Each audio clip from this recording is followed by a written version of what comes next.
Tahukah kamu, kekerasan di sekolah sering terjadi di Indonesia. Dari tahun 2013 hingga 2014, jumlah kekerasan di sekolah naik sampai dengan 16% yang dilakukan anak usia di bawah 14 tahun. Dan itu dilakukan di sekolah. Hampir setiap sekolah yang ada di Indonesia pasti terdapat kasus kekerasan di sekolah. Dari tingkat universitas, menurun ke SMA, lalu SMP, bahkan sampai ke SD.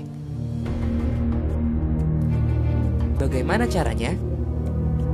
Biasanya, kekerasan dilakukan dengan banyak hal, seperti secara verbal, secara fisik, secara rasional, dan elektronik.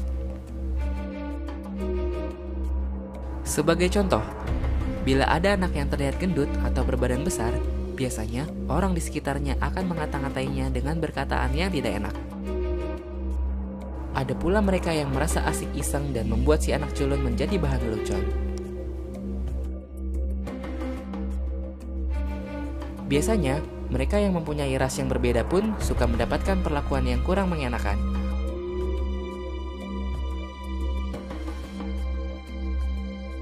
Zaman pun berubah.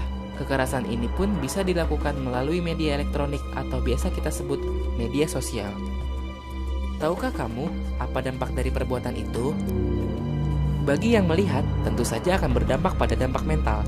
Dia akan merasa takut dan merasa tidak nyaman.